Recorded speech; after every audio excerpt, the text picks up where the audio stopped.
Hey, what's up? Phoenix Motorsports here, and you are actually live. You dig my channel? I talk about being live on Facebook and live on YouTube, so we're live in two different places while we're making this video, man. Is what it is. You're seeing this now.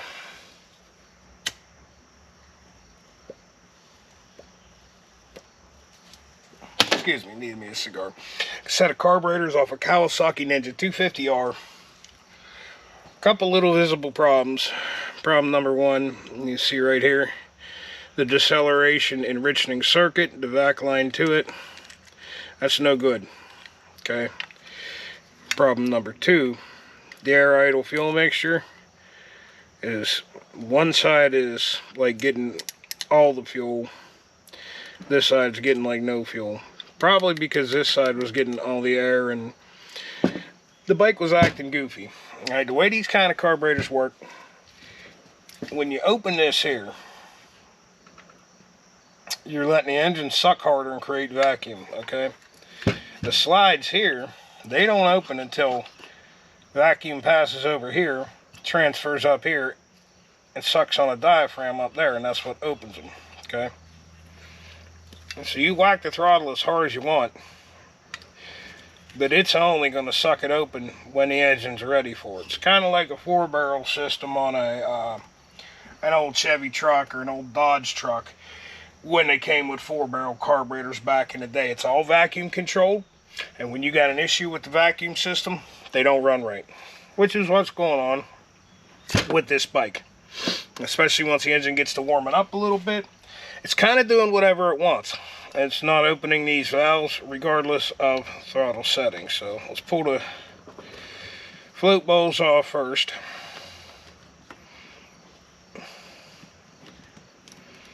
Now I did soak these down overnight with the Magic Elixir Croil.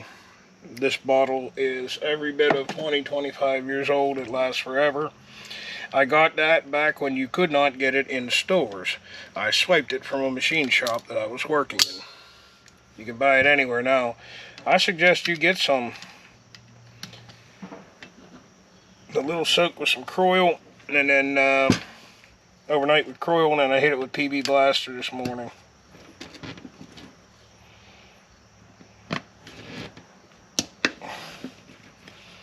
And as you see, she'll come right apart.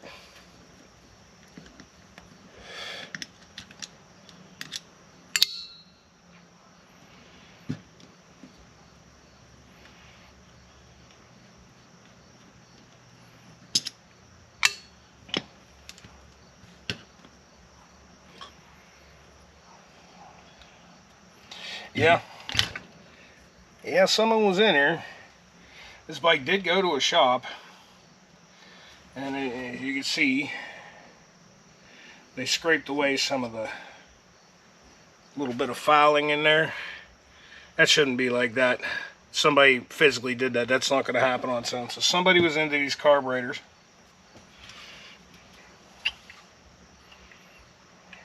And these do not look like factory floats. They look like a set of floats from a cheap rebuild kit to me.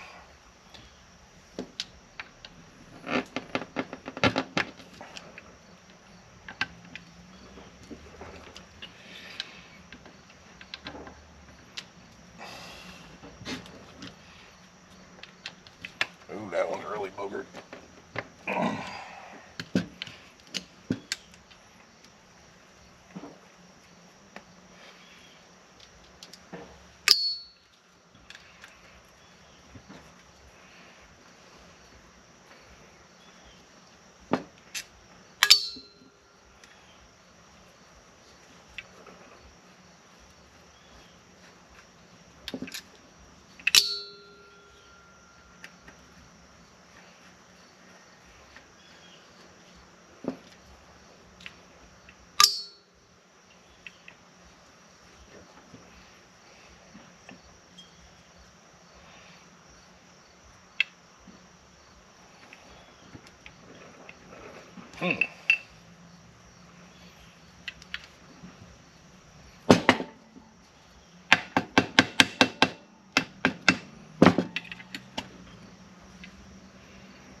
This side is perfectly clean. Somebody only removed this side over here. Either that or they just did a better job of cleaning this one. This gasket here is shot, so we need a carburetor rebuild kit as it stands, and actually that's somebody smeared silicone on it. So the gentleman that had this apart, if it was the bike shop, instead of putting new gaskets in here, these are still sort of soft, but you can see how they're flattened out. It should be a round O-ring. So if nothing else, we need a cheap carburetor rebuild kit for those two gaskets. That's got to happen.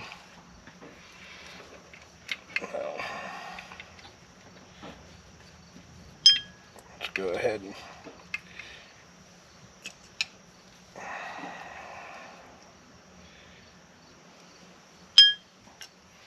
remove our float.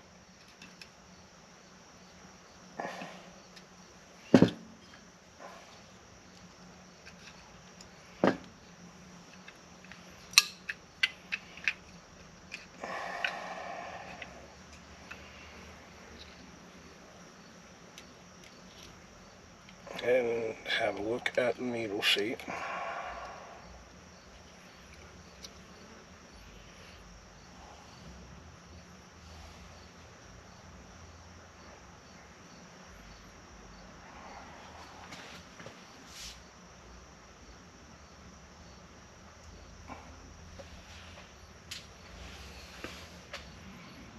As you can see, that's pretty much brand new. We're not going to mess with that any further than that. Jets are clear.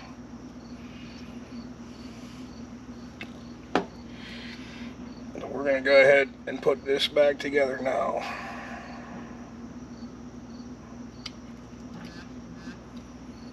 Because there is no point in it being apart with these tiny little pieces floating loose in the shop. That right there, ladies and gentlemen, would be a recipe for disaster. Actually, not really. We're going to need a rebuild kit for these gaskets anyway, so they'll come with new floats and new needles. But let's see, we got silicone inside the carburetor because we were either A, too lazy, or B, too cheap to use a new gasket.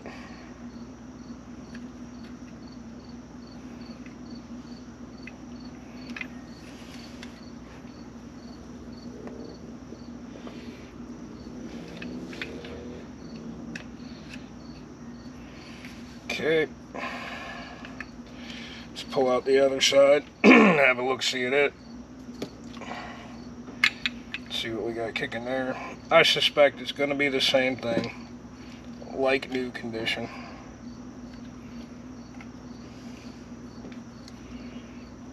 Okay. Be gentle with this stuff. These parts are delicate.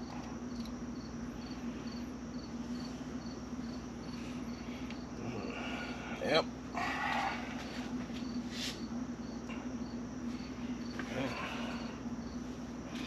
Basically like new.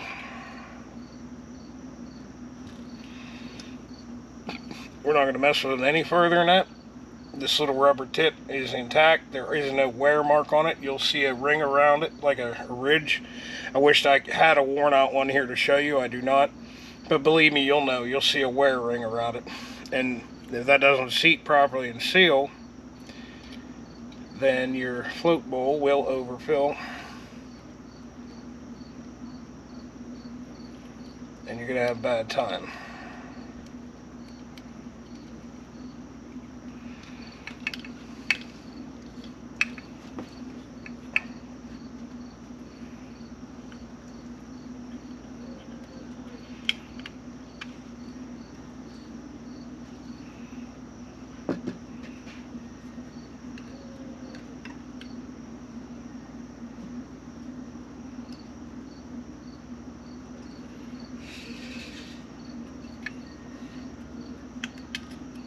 Okay. So we're in good shape on the lower end of the carbs. I won't be able to look through the jets and see daylight until I pull these off. We're going to inspect the diaphragms next.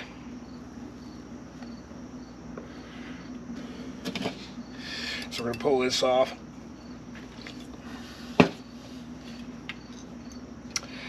And hopefully it doesn't fight us too bad.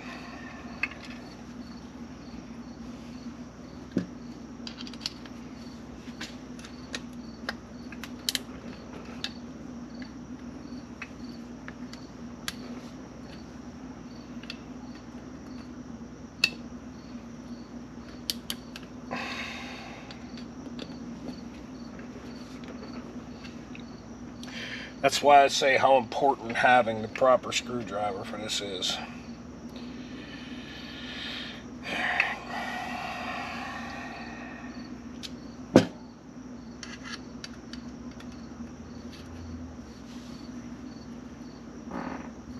Pardon me.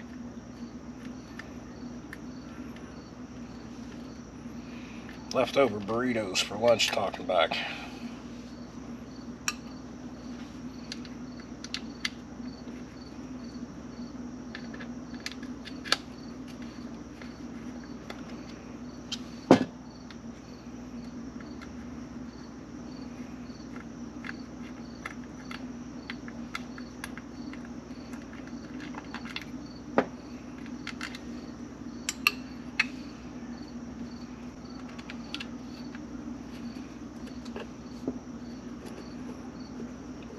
Neither one of those floats were sticking at all, so I have no worries on that. I'm not going to bother testing them, but what you can do is get a bowl of water and take that white plastic float out, submerge it in the bowl. If you see air bubbles come up, your float is bad, meaning if air is coming out, water's going in, meaning gasoline will do the same thing. Okay. If you've done this before, this video is probably boring the shit out of you. But I'm intending this to be a little more educational.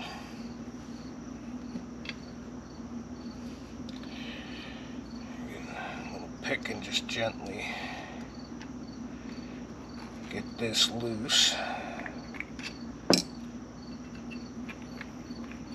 Here's your diaphragm. Go ahead and inspect it. I don't see any tears, so that's a good thing. Go ahead and clean it because there's a bit of dust in it, which is weird. Shouldn't be, but it's there. Okay.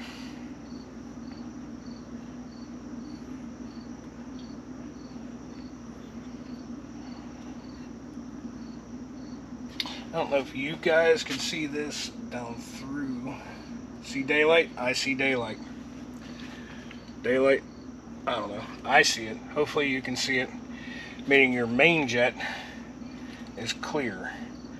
This is your main jet, okay? This is your primary jet. Quarter throttle. These two jets is what's sucking gas. Quarter throttle and up, half throttle and up. These two jets are what's sucking gas. And the way this works, when this slide pulls up, okay, it's going to pull, see how this needle's tapered against my finger? It's going to pull that up out of the hole.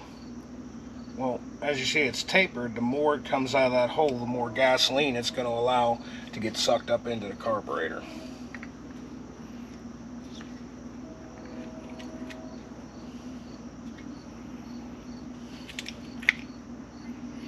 You got to be real gentle and make sure these are seated well. If that doesn't seal, this bike is going to run like poop. But from what I see on this side here, no diaphragm issues whatsoever, and that's good.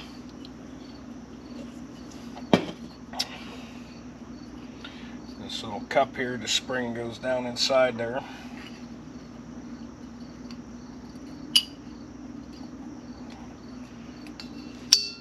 Got to kind of do it one-handed. Hold that down with your thumb because the spring's going to want to shoot the cap off to the side, and you don't want that until you get one screw like such, and then it'll hold itself.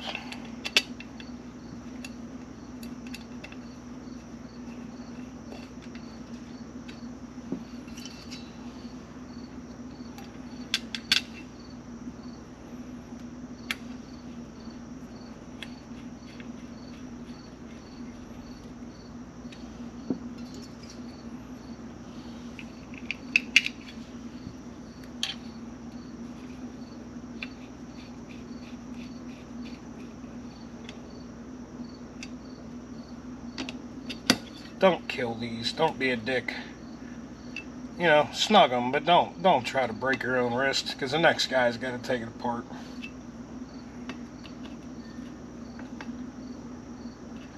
You don't really have to, but I kind of instinctively just snug them in a crisscross pattern like this. Just what I do. Okay. Now let's go ahead and inspect the other side. Kind of don't want to take and separate these carburetors.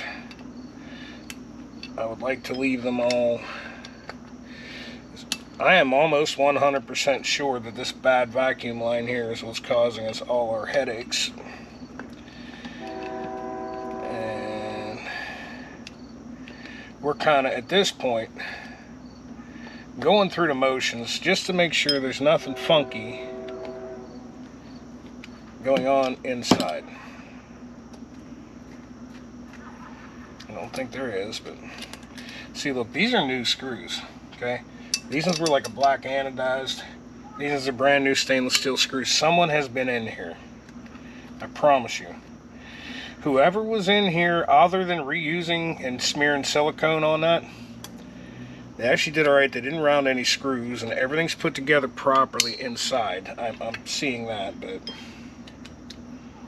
yeah, these 3 screws here were definitely out because they are brand new screws. So whatever bike shop fooled with this, replaced these 3 screws.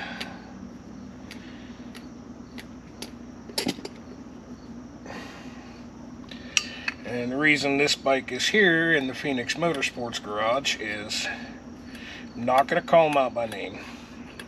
That's tacky. I'm better than that. But a local motorcycle repair shop more or less told the gentleman that this bike's kind of a lost cause, just let it go. Well, I don't roll like that. I make them go one way or another.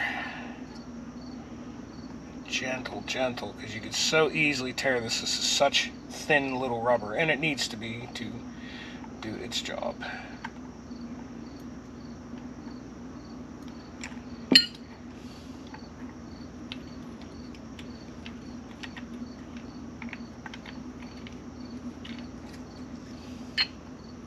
Fuck, Kehin. Can you get any cheaper? They even got plastic slides in this thing. Bikes from the 70s and 80s. These slides are made of aluminum. Now they're fucking plastic.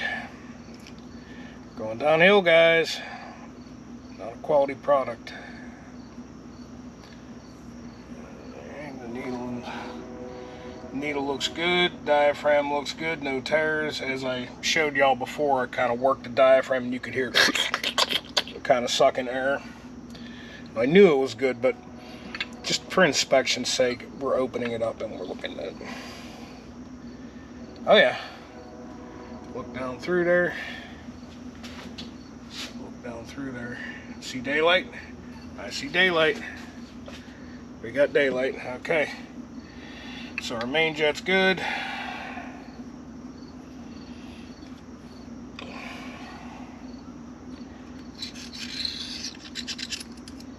Schmutz in there, but it won't hurt the thing. Go ahead and place our diaphragm. And you gotta watch, some of these will have like a little tang sticking out. You only want to go in one way. This particular one does not. I do believe it'll go either way. No. No, she only goes one way.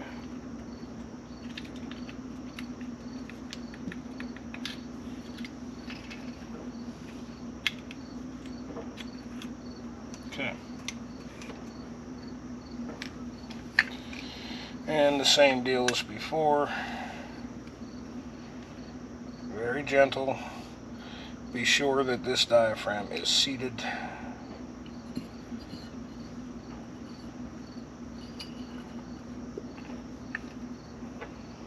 And we are not going to replace all of the screws because we have some other work to do here. We're just going to wind down one of them.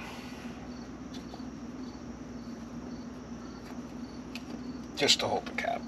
Now, this little booger here, the deceleration enriching system, I really don't want to take it apart, but we're probably going to have to. But I can tell you this right here, this is completely no good. And this is probably what was causing all the headache on this bike. Look, it just broke a part of my hand. This little vacuum tube here, this is why this bike, I think this is why this bike was acting the way it was acting. Okay, I'm going to go ahead and pop these fuel bowls back on. So we do need a new seal for this, but in the idea of having less parts and tiny screws laying around that could be knocked over, got lost, etc. I'm going to go ahead, and also it'll protect those float bowls because I'm going to be messing with this and moving it all around the table and stuff, and keep the dirt out of it. It'll little outer shell to protect those float bowls as well.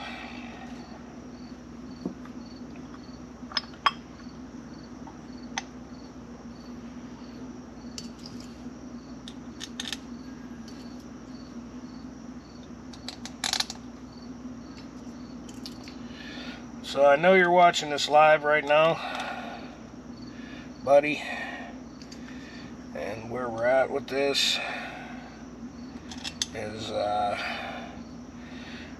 need you to order me a set of float bowl gaskets. You do not need a whole rebuild kit. The gentleman that owns this bike is a friend of mine on Facebook, and I've showed you guys where, yeah, I'm speaking to YouTube now. I've showed you guys where to find my videos live, but the actual owner of this machine is probably watching this, so but I'm going to need you to order me, unless you want me to order it and you just pay me when you pick the bike up, a set of float bowl gaskets for your bike. We do not need a full rebuild kit. I am sure, 100% sure that those pilot jets are not clogged, and well, if they are, I'll just unclog them because that's what I do. I'm like that.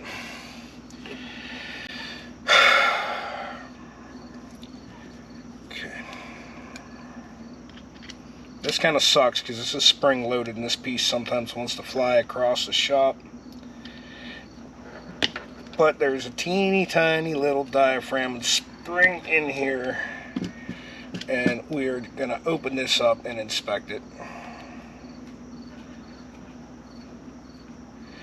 Pull the diaphragm out, make sure it's in serviceable condition.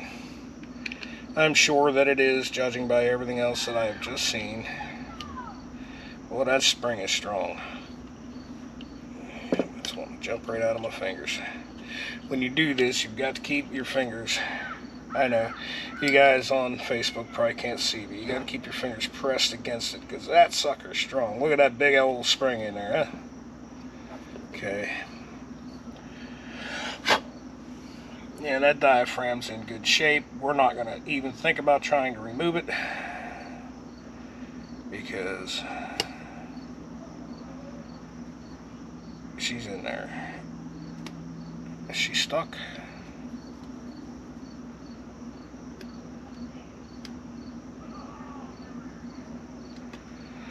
Yeah, well, I'll be. Ain't that a devil? This diaphragm is stuck all the way down.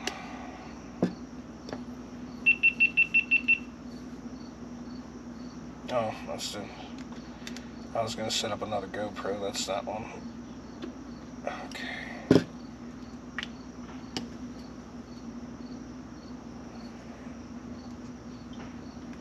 It's a little crusty, but it's still functional. Let's go ahead and clean it real quick. Ensure that everything inside here is clean. It is. Don't necessarily want to spray carburetor cleaner on these. But anyways, you can see how this works. Vacuum pressure works this diaphragm in and out. This little brass piece is a valve inside here that opens and closes a port directly to the float bowl of the carburetor. So, when vacuum pressure hits this, it allows it to draw just a little bit of gasoline from the carburetor to richen up the fuel mixture.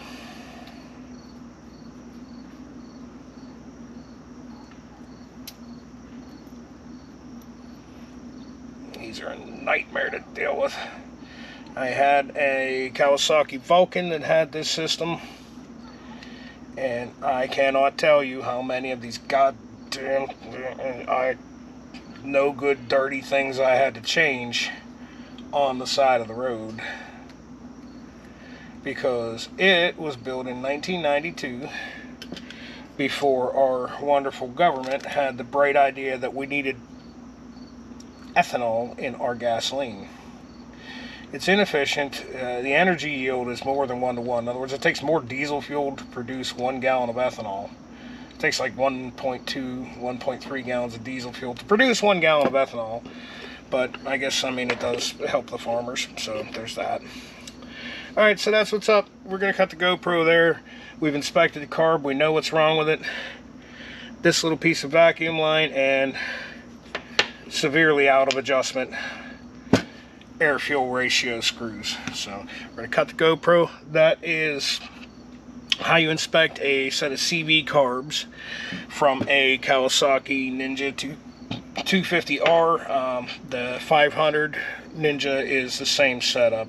Pretty much all of your Suzuki has the GS 550 little crotch rocket bike. These carburetors are all the same. They almost all use Kehin CV carbs, almost all of them. Kind of like back in the day, a Carter Thermo Quad was your 4-barrel carb for a Dodge. A Chevy had a Quadrajet. They all work the same. These are like that too. So, thanks for watching. Kevin6154. Stay tuned. Phoenix Motorsports will be making this bike rise from the ashes and ride again.